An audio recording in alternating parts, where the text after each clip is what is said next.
अभी महाराष्ट्र में युति सरकार का नेतृत्व एकनाथ शिंदे जी कर रहे हैं। हम शरद पवार जी को कोई मौका नहीं देंगे। हमारे घोषणा पत्र में किसानों की जो तकलीफें हैं इसके लिए भी हमने ढेर सारी योजनाओं को लेकर आए हैं। कोई सवाल ही नहीं है, पूर्ण बहुमत से भारतीय जनता पार्टी और युति की सरकार बनती है, किंतु परंतु नहीं है। बैठ जाओ भैया।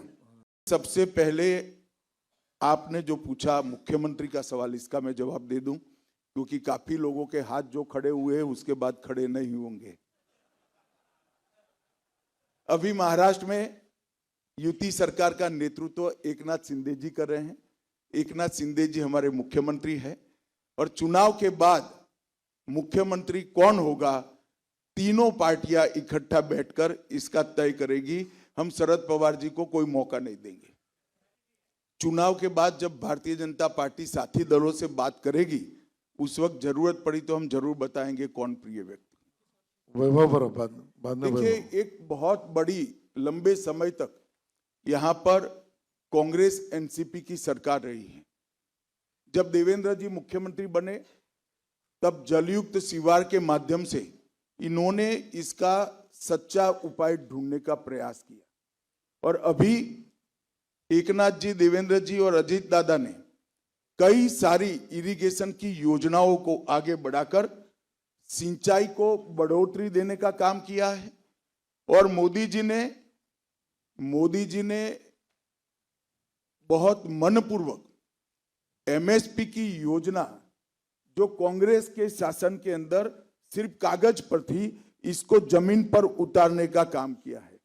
मैं आप सभी को अपील करना चाहता हूं, सभी पत्रकार बंधुओं को, कि कांग्रेस की यहां पर सरकार थी तब एमएसपी पर कितना गेहूं, कितना धान, कितना सोयाबीन और कितना कपास खरीदा जाता था और अब कितना खरीदा गया है, इसकी तुलना आप डाउनलोड कर जनता के सामने रखिए।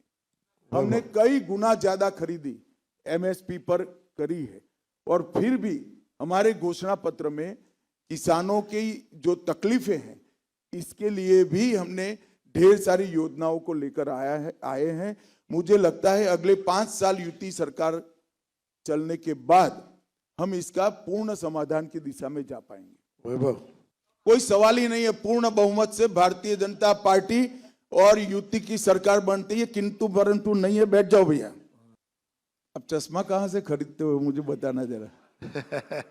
भारतीय जनता पार्टी की कभी भी नीति किसी व्यक्ति को लक्ष्य बनाने की नहीं है। हम व्यक्तियों को लक्ष्य बनाकर व्यक्तियों का विरोध कर राजनीति नहीं करते हैं। हम नीतियों का विरोध करते हैं, हम भ्रष्टाचार का विरोध करते हैं, हम अकर्मण्यता का विरोध करते हैं। भारतीय जनता पार्टी व्यक्ति का विरोध कर कभी राजनीति नहीं करती। इसमें किसी को बख्शने का सवाल नहीं है, ये हमारा नीतिगत फैसला है। पीछे देखिए, जो कानून हम लाने वाले हैं हमने संकल्प पत्र में रख लिया है।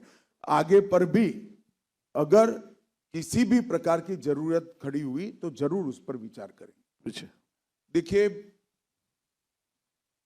एक बात सुनिश्चित है, कांग्रेस पार्टी अलग अलग प्रकार से जातियों के सवाल उठाकर समाज को बांटने का प्रयास कर रही है। सम्माननीय मोदी जी ने भी बहुत अच्छे तरीके से महाराष्ट्र की जनता के सामने ये बात रखी है कि अगर आदिवासी एक वर्ग है तो एक बड़ी ताकत खड़ी हुई है और डेवलपमेंट बहुत अच्छे से हो रहा है। अगर आदिवासी जातियों में बंटते हैं तो ये ताकत क्षीण होती है।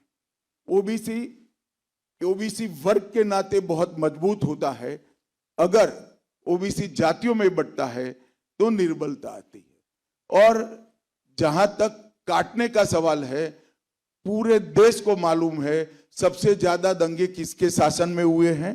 अघाड़ी के शासन में हुए, कांग्रेस के शासन में हुए। न उनकी सरकार आनी है न बंद होना है। 3 प्रयास उन्होंने कर लिए, हर बार संघ और मजबूत होकर बाहर आए।